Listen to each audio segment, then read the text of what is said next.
Seorang pria ingin membuktikan bahwa manusia dan serigala bisa memiliki keturunan. Dia bahkan memaksa menculik seekor serigala betina dari gunung belakang dan membawanya pulang. Setelah berhubungan dengannya siang dan malam, perut serigala betina itu ternyata benar-benar membesar. Pria itu tidak hanya tidak takut, tapi malah sangat senang. Dia bahkan merencanakan pesta besar untuk mengundang penduduk desa. Namun, siapa sangka pria itu meninggal malam itu akibat infeksi bakteri. Keesokan harinya seorang ahli Feng Shui melewati desa itu. Setelah mendengar cerita itu, dia hanya bisa menggelengkan kepala. Dia berkata kepada penduduk desa bahwa bencana besar akan datang. Karena anak dari gabungan manusia dan serigala pasti adalah janin iblis. Dan janin iblis dilahirkan tanpa perasaan, suka membunuh. Ini pasti akan membawa bencana besar ke desa. Penduduk desa, yang ketakutan, mengusir serigala betina itu di malam hari. Serigala betina itu tidak punya pilihan selain masuk ke hutan lebat dengan perut besar. Akhirnya, setelah hamil selama 2,5 tahun, ibu serigalaku melahirkan aku. Aku lahir pada hari bersalju yang lebat. Demi melindungiku, ibu serigalaku tidak berani keluar mencari makan. Dia hanya bisa menggunakan bulunya untuk menghangatkanku. Hari-hari berlalu seperti itu, namun aku hampir mati kedinginan. Beruntung, seorang kakek yang sedang mencari tanaman obat di gunung menemukanku. Ibu serigalaku tidak menghalangi kakek itu membawaku pergi. Dia hanya menoleh melihatku sekali sebelum pergi. Dan kakek yang menemukanku itu adalah guruku sekarang. Belakangan, aku mengetahui tentang ibuku dari cerita guruku. Aku bahkan beberapa kali pergi ke gunung untuk mencarinya. Namun, aku tidak menemukan jejak serigala betina itu. Tapi ada satu hal yang sangat aneh.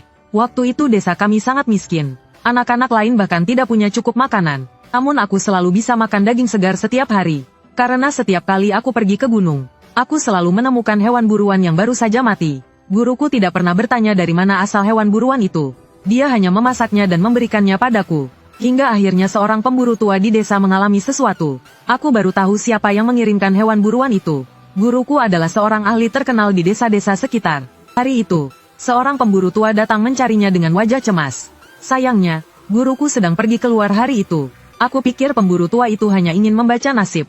Namun dia tampak seperti semut di atas wajan panas. Aku pun bertanya, "Paman Zhang, ada apa? Apa yang terjadi?" Paman Zhang ragu sejenak lalu berkata padaku, "Xiao Tian, kamu sudah mengikuti gurumu dari kecil kemana-mana. Seberapa banyak yang kamu pahami tentang hal-hal ini?" Mendengar itu, aku mengangguk. Sedikit paham, aku tahu dia berbicara tentang hal-hal gaib itu. Kalau begitu, coba lihat tangan ini. Paman Zhang berbicara sambil menyingsingkan lengan bajunya. Melihatnya, aku sangat terkejut, karena ada luka dalam di lengannya. Seperti digigit binatang buas. Aku segera bertanya, "Paman Zhang, apa yang terjadi dengan ini?"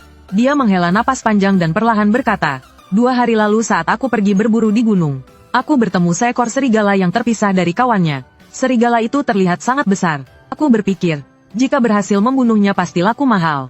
Jadi aku diam-diam menembaknya hingga mati. Tapi saat aku mendekat, serigala itu tiba-tiba hidup kembali dan menggigitku. Saat itu, aku kesakitan dan menjatuhkan senjataku. Serigala itu memanfaatkan kesempatan untuk melarikan diri. Setelah pulang ke rumah, aku mencoba berbagai cara tetapi tetap tidak sembuh. Luka ini setiap malam terasa sangat sakit dan terus berdarah. Aku takut mungkin telah berurusan dengan sesuatu yang tidak bersih. Jadi aku datang mencari bantuan gurumu. Mendengar itu, aku langsung marah dan berkata, "Katakan cepat, di mana kamu menembak serigala itu?" "Apa, Xiao Tian? Kamu juga ingin memburu serigala dan cari uang?" Paman Zhang menunjukkan ekspresi aneh. "Cari uang apa? Kalau kamu tidak ingin mati, segera katakan." Aku langsung membentak Paman Zhang. Paman Zhang langsung terkejut dan membeku. Tubuhnya gemetar beberapa kali dengan wajah ketakutan. "Di gunung, aku akan membawamu ke sana sekarang." Aku segera ke halaman belakang mengambil kotak obat, mengunci pintu, dan berlari mengikuti Paman Zhang. Desa kami memang tidak jauh dari gunung itu. Berjalan bersama Paman Zhang sekitar 1 jam. Akhirnya kami sampai di tempat yang dimaksud Paman Zhang. Itu di bawah pohon besar. Ada bekas darah yang jelas di bawah pohon. Hatiku langsung berdebar, bukan hanya kena tembak. Serigala itu juga kehilangan banyak darah. Apakah serigala itu baik-baik saja? Aku merasa gelisah. Mengikuti jejak darah, aku segera mencarinya. Sambil mencari, aku terus memanggil-manggilnya. Namun hingga malam, tetap saja tidak ada hasil. Aku sangat cemas. Tanpa serigala ibu, aku pasti sudah mati. Paman Zhang takut aku tersesat. Jadi dia tetap mengikutiku. Sekitar pukul 6, guruku meneleponku. Aku menangis sambil menceritakan kejadian ini kepada guru. Saat guru datang membawa senter ke gunung. Sudah lebih dari pukul 9 malam. Paman Zhang melihat guru dan segera menyambutnya. Kemudian dia menunjukkan lengannya kepada guru. Guru hanya melihat sekilas dan berkata dengan dingin, pulang dan kompres dengan air kencing anak kecil semalam. Ingat, jangan berburu di gunung ini lagi. Kalau terjadi sesuatu karena berburu, jangan cari aku. Kata-kata guruku masih memiliki wibawa. Paman Zhang langsung mengiyakan. Kemudian dia berterima kasih dan turun gunung. Aku duduk di bawah pohon itu, dan samar-samar mendengar guru berkata, karma berputar, nyawa harus dibayar nyawa. Zhang, kemungkinan malam ini, aku tidak berpikir banyak tentang kata-kata guru. Beberapa menit kemudian, guru menghela napas dan mendekatiku. Tenanglah, jika benar itu dia, dengan kekuatan spiritualnya, peluru biasa tidak akan melukainya. Mendengar kata-kata guru, aku segera merasa lega. Benarkah, guru? Guru tersenyum dan mengangguk kepadaku. Waktu sudah larut, ayo kita pulang dulu. Aku dengan hati-hati meletakkan kotak obat di bawah pohon itu. Dengan suara lantang aku berkata, Ibu, aku tinggalkan ini di sini. Saat turun gunung, aku terus menoleh ke belakang. Namun, aku tidak melihat bayangan apapun. Aku merasa sedikit kecewa. Saat kecil dia menyelamatkan nyawaku.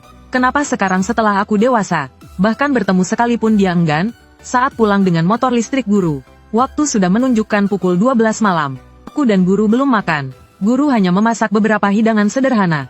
Setelah kami makan, kami kembali ke kamar masing-masing untuk tidur. Malam itu aku tidur dengan rasa mengantuk yang berat. Aku merasa wajahku sangat gatal. Rasanya ada sesuatu yang berbulu menyentuh wajahku.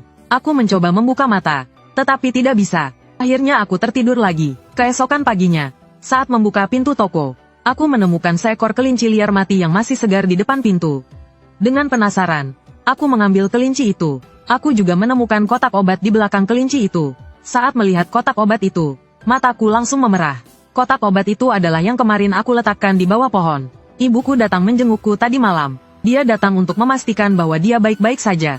Aku menangis dengan bahagia. Aku membawa kelinci itu ke dalam untuk guru. Namun, wajah guru langsung berubah muram saat melihat kelinci itu. Mulai sekarang, kita tidak makan apapun yang diberikan ini. Ada beberapa hal yang tidak bisa kita ganggu. Kata-kata guru itu membuatku bingung. Biasanya, guru sangat suka daging hewan liar. Mengapa hari ini dia berkata seperti itu? Dan apa maksud guru dengan beberapa hal? Karena guru berkata demikian, aku akhirnya memberikan kelinci itu ke keluarga Xiao Hua di sebelah. Sekalian pergi ke pasar untuk membeli sayuran. Saat pulang, guru masih terlihat muram. Aku tidak terlalu memikirkannya. Hari ini ada orang yang mengundang guru untuk membaca nasib. Namun guru berkata ada sesuatu yang harus dilakukan dan tidak pergi. Aku merasa penasaran. Ada apa hari ini? Benar saja. Pada sore hari, kepala desa tiba-tiba masuk. Guru langsung menyambutnya. Kepala desa memandang guru dan menghela napas. Lao Li, ikutlah denganku ke rumah Lao Zhang. Lao Zhang ditemukan meninggal di rumahnya hari ini. Sebagai sesama warga desa, atur pemakamannya. Mendengar itu, aku sangat terkejut. Lao Zhang yang dimaksud kepala desa adalah Paman Zhang yang kemarin datang mencariku. Bagaimana dia tiba-tiba meninggal? Baik, kepala desa, pergi duluan. Aku akan menyiapkan sesuatu dan segera menyusul. Guru berkata dengan tenang, seolah-olah dia sudah tahu sebelumnya. Setelah kepala desa pergi, wajah guru langsung menjadi muram. Kenapa harus sekejam itu? Aku tidak mengerti maksud perkataan guru. Namun, mendengar bahwa Paman Zhang meninggal, aku merasa kaget. Aku segera masuk ke dalam untuk mengambil sebuah kotak. Isinya semua barang yang diperlukan untuk pemakaman. Karena ini bukan pertama kalinya aku pergi dengan guru untuk pemakaman. Aku menyiapkan barang-barang dengan sangat cepat. Setelah selesai, aku bersiap pergi bersama guru. Namun guru mengambil kotak itu dan berkata, tetaplah di rumah. Jangan pergi kemanapun. Kemudian, guru pergi sendiri mengendarai motor listrik ke rumah Paman Zhang. Aku terdiam di tempat cukup lama sebelum tersadar. Biasanya, setiap ada pemakaman di desa, guru selalu mengajakku. Kenapa kali ini aku tidak diajak? Aku merasa aneh. Baru sekitar pukul 10 malam guru kembali. Begitu masuk rumah, wajah guru terlihat muram dan dia berkata, Xiao Tian, mulai sekarang, jangan pernah naik gunung lagi. Dengar tidak, guru? Tapi ibuku. Aku memandang guru dengan bingung. Itu hanya hewan berdarah dingin. Bukan ibumu, guru berkata dengan dingin. Aku tertegun. Guru sebelumnya tidak pernah berkata seperti itu. Ada apa sebenarnya? Setelah hening beberapa saat, guru menghela napas dan berkata, Tian, beberapa hal akan kamu pahami nanti. Keesokan paginya, guru pergi lagi untuk mengurus pemakaman Paman Zhang. Aku sendiri menjaga toko. Hingga sore hari pukul 6, seorang wanita masuk. Dia mengenakan pakaian desa, kakinya tampak terluka dan pincang. Melihat itu, aku segera menghampirinya. Tante, Anda ingin membaca nasib? Guru saya sedang pergi. Selain itu, kami tidak membaca nasib di malam hari. Saya tahu, wanita itu mengangguk kepadaku. Kalau begitu, apa yang Anda butuhkan? Aku memandangnya dengan rasa ingin tahu. Tidak ada yang besar, hanya saja kaki saya terluka. Bisa bantu saya mengobatinya? Wanita itu lalu mengangkat celana panjangnya. Tampak sebuah luka bulat yang terus mengeluarkan darah. Ini kan luka tembakan, bagaimana seorang wanita desa bisa terluka oleh peluru? Aku merasa curiga, namun tetap saja aku segera mengambil kotak obat dari belakang, lalu berlutut untuk memeriksa lukanya. Ternyata peluru masih berada di dalamnya. Tante, pelurunya masih ada di dalam. Saya tidak punya obat bius di sini. Sebaiknya saya antar Anda ke rumah sakit. Tanpa obat bius, mengeluarkan peluru. Jangankan wanita seperti Anda, saya sebagai pria pun tidak akan tahan. Tidak perlu, saya datang ke sini khusus untuk meminta bantuanmu. Tolong bantu saya. Wanita itu menggelengkan kepalanya. Melihat tekadnya, aku tidak bisa menolak. Aku hanya bisa mengangguk ragu. Saat peluru berhasil dikeluarkan, darah sudah menggenang di lantai. Jika orang biasa, mungkin sudah pingsan karena kesakitan. Namun wanita ini tidak mengeluh sedikit pun. Hanya wajahnya yang terlihat pucat. Aku membalut luka tembak wanita itu dengan perban. Khususnya, aku menambahkan ramuan obat yang guru ambil dari gunung. Wanita itu berdiri lalu langsung keluar. Kupikir dia akan langsung pulang. Namun, yang tidak kuduga, dia kembali dengan membawa 2 kelinci liar. Aku merasa aneh. Kelinci liar sangat sulit ditangkap. Bagaimana seorang wanita bisa dengan mudah mendapatkannya? Apalagi 2 ekor sekaligus. Makanlah, kalau kurang, lain kali saya bawakan lagi. Wanita itu berkata kepadaku, tidak perlu, Tante. Bawa pulang saja untuk makan sendiri. Kamu tidak mau menerima pemberianku? Wanita itu menyipitkan matanya sedikit. Nada suaranya sedikit berubah. Aku mendengar perkataan ini dan merasa bingung. Aku yakin ini adalah pertama kalinya aku bertemu dengannya. Dia juga bukan dari desaku. Kenapa dia berkata seolah sering memberiku sesuatu? Tante, tadi saya hanya membantu mengobati sedikit.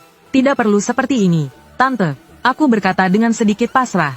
Wanita itu hanya menatapku dalam-dalam. Kemudian tanpa berkata sepatah kata pun, dia berjalan keluar. Aku mengulurkan tangan ingin menahannya. Namun melihat dia sudah pergi keluar, aku hanya bisa menghela nafas panjang. Melihat genangan darah di lantai, aku masuk untuk mengambil pel dan mulai membersihkannya. Saat itu, guru masuk dari luar.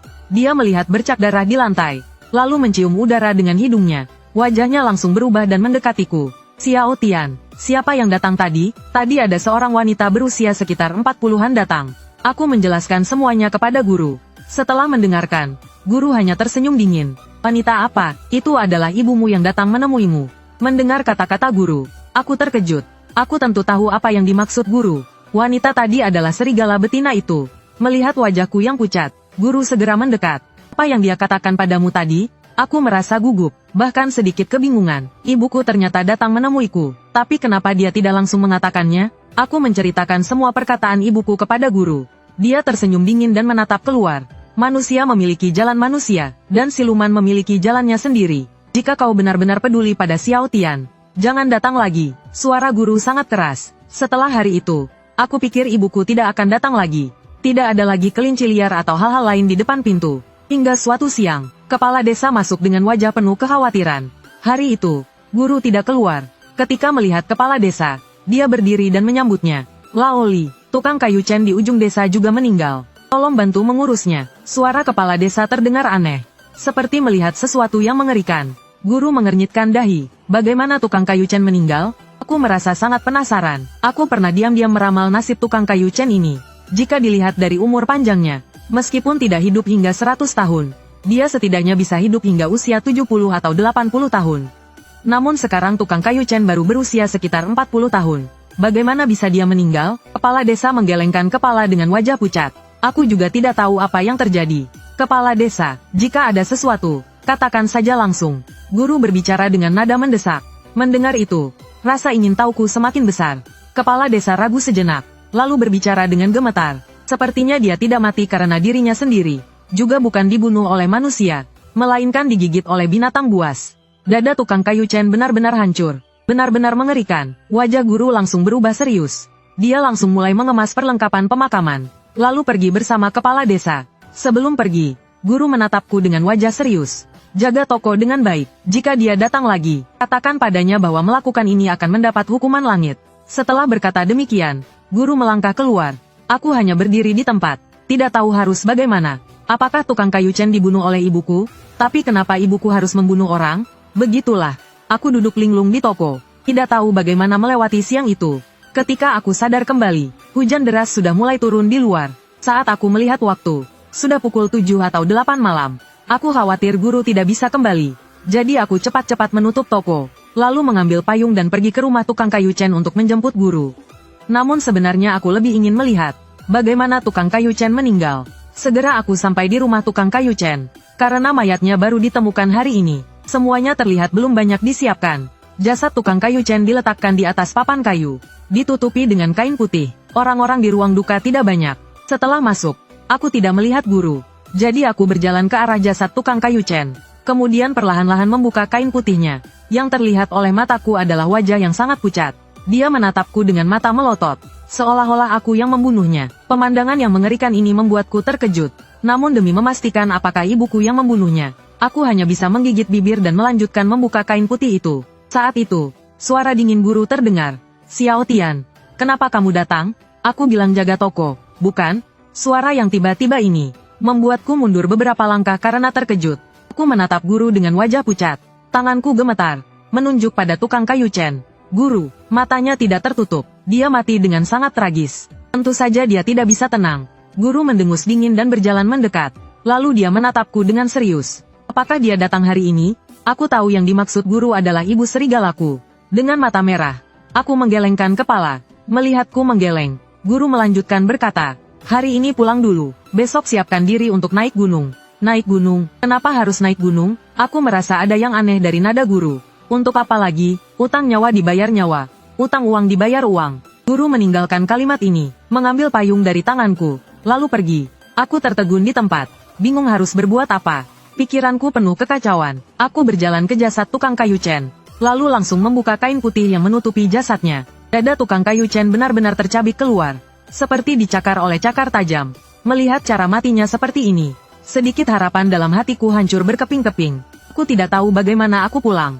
Tapi aku tahu, aku tidak bisa membiarkan ibu serigalaku mati. Sampai di rumah, aku membereskan beberapa barang.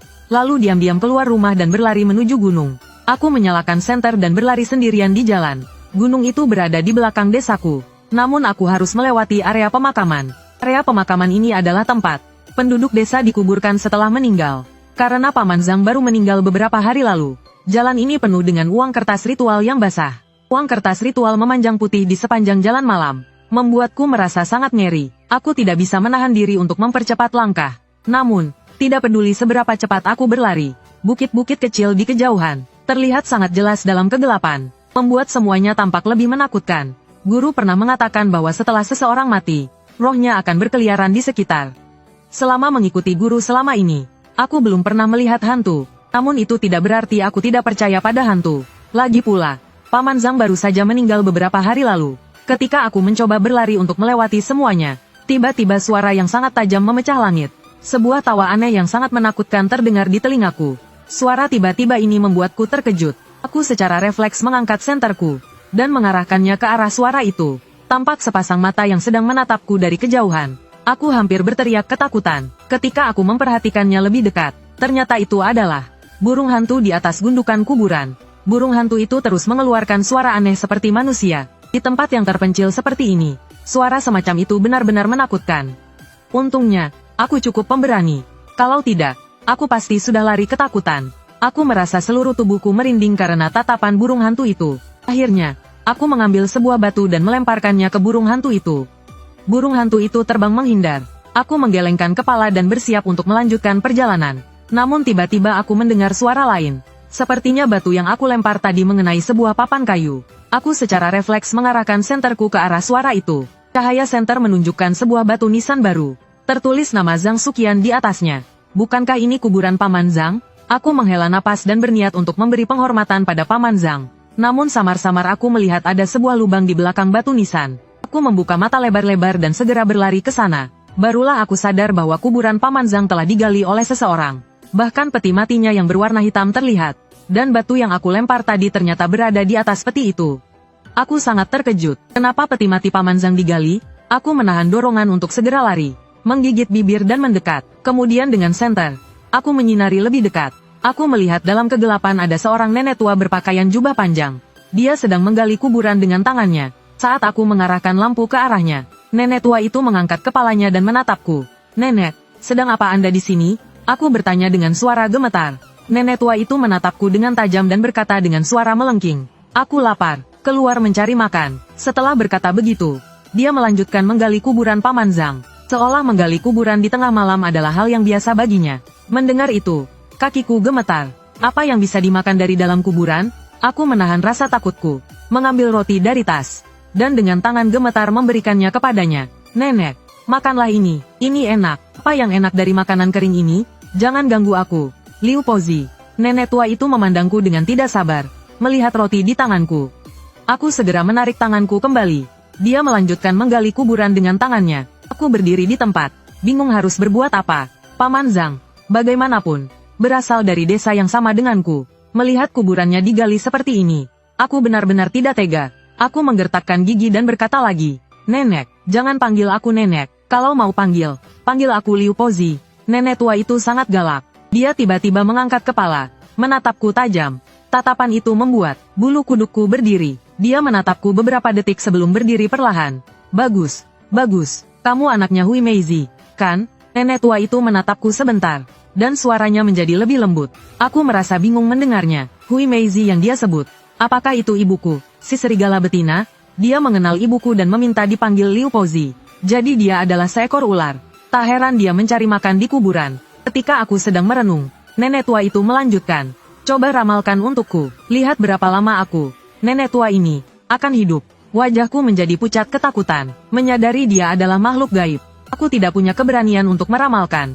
Lagi pula, nasib makhluk gaib bukanlah sesuatu yang bisa kuramalkan. Aku tergagap-gagap bertanya padanya. Liu Pozi, apakah Anda mengenal ibuku? Kamu tahu menyebut ibu. Masih ada hati nurani. Kenapa? Takut nenek tua ini memakanmu? Nenek tua itu menunjukkan ekspresi aneh di wajahnya. Aku tersenyum canggung dan menggelengkan kepala. Jika dia benar-benar mengenal ibuku, dia seharusnya tidak akan menyakitiku karena menghormati ibuku. Mulai sekarang, ramalkan untuk nenek tua ini. Nenek tua itu mulai mendesakku. Aku hanya bisa memberanikan diri menatap wajah Liu Pozi. Setelah melihatnya cukup lama, aku berkata hati-hati. Sepertinya Anda masih punya waktu sekitar 10 tahun. Anak kecil, katakan lebih tepat. Suara Liu Pozi sangat tajam, dan matanya berubah menjadi hijau. Tampaknya dia sangat marah. Aku memeriksa lagi tanda di wajahnya. Lalu dengan penuh keberanian aku berkata, masih ada 10 tahun. Mata hijau Liu Pozi menatapku tajam. Setelah beberapa saat, dia menghela nafas. Sepertinya sesuai perkiraanku. Mendengar itu, aku merasa lega. Kupikir Liu Pozi akan terus menggali kuburan. Aku sangka dia menatapku lalu perlahan berkata, sebulan lagi, aku akan datang lagi untuk ramalan. Saat itu, kuharap kamu bisa memberi harapan bagi nenek tua ini. Dan hari ini, demi kamu, aku akan meninggalkan jenazah ini utuh. Ingatlah, jika Hui Meizi adalah ibumu, dan suatu hari kamu melukainya, ketika kamu mati, nenek tua ini akan menggali kuburanmu juga, dan memakan dagingmu. Setelah mengatakan itu, dia menghilang dalam kegelapan. Aku terdiam di tempat untuk waktu yang lama. Melihat kuburan Paman Zhang, aku menghela nafas. Aku kembali menutup kuburan Paman Zhang dengan tanganku. Kami berasal dari desa yang sama. Aku tidak tega. Setelah selesai, aku melanjutkan berjalan ke gunung. Saat tengah malam, akhirnya aku tiba di bawah pohon besar tempat ibuku terluka. Aku berteriak beberapa kali, Ibu, aku datang menjengukmu. Tolong temui aku. Namun tidak ada suara yang menjawabku. Aku menjadi sangat cemas dan terus berteriak, Ibu, guruku akan menangkapmu. Jika kamu mendengar ini, cepatlah bersembunyi. Aku berteriak hingga suaraku serak. Tapi ibu tetap tidak muncul. Apakah dia marah karena aku menolak hadiah darinya? Aku tersenyum pahit. Melihat langit hampir fajar. Aku harus segera pulang. Meskipun ibu tidak mendengar, aku akan mengikuti guruku ke gunung hari ini. Mungkin, di saat kritis, aku bisa menyelamatkannya. Dengan pikiran itu, aku berlari kembali ke rumah. Saat tiba di rumah, aku langsung masuk ke kamar. Setelah mandi dan mengganti pakaian, aku keluar membeli sarapan. Saat kembali, aku melihat guruku keluar dari kamarnya. Aku menyerahkan sarapan padanya. Guru melihatku sekilas dan mengambil sarapan itu. Apakah semuanya sudah siap? Bereskan barang-barangmu. Kita akan pergi ke gunung. Guru berbicara dengan dingin. Nada dinginnya membuatku merasa dingin di hati. Tampaknya dia sudah memutuskan untuk membunuh ibuku. Lihat sikapnya, hatiku menjadi setengah mati rasa. Guru, setelah menemukan ibu, apakah mungkin? Aku berbicara dengan ragu. Apakah mungkin membiarkan makhluk darah dingin itu hidup? Lalu, siapa yang akan membayar 2 nyawa manusia yang hilang di desa? Guru mencibir dan menatapku sambil bertanya. Manusia membunuh manusia harus bertanggung jawab. Apakah hewan yang membunuh manusia tidak perlu bertanggung jawab? Aku tidak tahu harus menjawab apa. Ibu memang membunuh 2 orang itu. Tapi bagaimanapun juga, Aku tidak akan membiarkan ibuku mati. Setelah berkata begitu, guru melanjutkan makan sarapannya. Setelah selesai makan, guru mengambil senapannya. Aku juga berdiri, mengikuti di belakangnya. Bagaimanapun, jika guruku berencana melawan ibu, aku akan mempertaruhkan nyawaku untuk melindunginya. Saat aku dan guruku keluar dari pintu, sebuah Mercedes hitam mendekat dari kejauhan. Mobil itu berhenti di depan toko. Seorang pria turun dari mobil dengan senyum ramah. Dia berjalan cepat ke arah guru. Pria ini mengenakan jas formal. Jelas dia seorang kaya raya. Dia mendekat dengan hormat dan berkata kepada guru, "Tuan Li, selamat siang. Saya diperkenalkan oleh Zhang, dan minggu lalu saya sudah menelepon Anda. Minggu ini saya datang untuk meminta Anda membaca nasib saya." Mendengar ini, aku memandang pria itu dengan rasa ingin tahu. Di tengah dahinya terdapat tanda merah kecil. Dalam dunia ramalan, ini dikenal sebagai titik kemalangan. Selain itu, hidungnya besar namun melengkung. Tulang pipinya sedikit tidak simetris. Ditambah dengan ekspresi wajahnya yang bengis. Dia terlihat seperti seseorang yang tidak segan-segan mengambil keuntungan dari orang lain. Pria ini terlihat kejam. Selain itu, auranya tampak suram. Jelas dia sedang menghadapi masalah besar. Kemungkinan besar melibatkan masalah yang berhubungan dengan nyawa seseorang. Guru melihatnya sekilas lalu melambaikan tangan. "Hari ini saya tidak ada waktu. Kembali minggu depan, tepat hari Senin." Mendengar ini, pria itu tampak gemetar. "Tuan Li, saya sudah membuat janji minggu lalu. Lagi pula, masalah di perusahaan saya sangat mendesak. Bisakah Anda meluangkan waktu hari ini untuk membantu saya? Jika itu tentang perusahaan, saya bisa langsung meramalnya untuk Anda sekarang." Guru menatapnya sambil tersenyum dingin. Pria itu tampak canggung dan hanya bisa tersenyum. "Baiklah, saya akan kembali tepat hari Senin." Setelah berkata begitu, pria itu masuk ke mobil dan pergi dengan cepat. "Xiao Tian, apa pendapatmu tentang pria itu?" Setelah pria itu pergi, guru bertanya padaku. Tanpa ragu, aku mengutarakan analisisku. Guru mengangguk, tapi kemudian menggelengkan kepala. "Kamu melewatkan satu hal tentangnya. Dia memang terlibat dalam kasus pembunuhan, tapi dia tidak secara langsung bertanggung jawab. Dia hanya terseret ke dalamnya." Mendengar ini, aku baru menyadari, meskipun wajah pria itu suram, tapi ada bintik merah di dahinya. Bintik itu berbeda dari tahi lalat. Bintik bisa sembuh jika kulitnya pulih. Dengan kata lain, dia sedang sial, tapi dia masih memiliki kesempatan untuk mengubah nasib, dan kesempatan itu akan datang minggu depan. Guru memandang jauh ke arah mobil Mercedes hitam itu. Setelah beberapa saat, dia menoleh padaku. "Xiao Tian, ketika pria itu datang pada hari Senin, kamu yang akan membacakan nasibnya. Karena hari Senin, mungkin aku tidak akan kembali." Guru berbicara dengan nada tenang. Kata-katanya membuatku merasa tidak nyaman.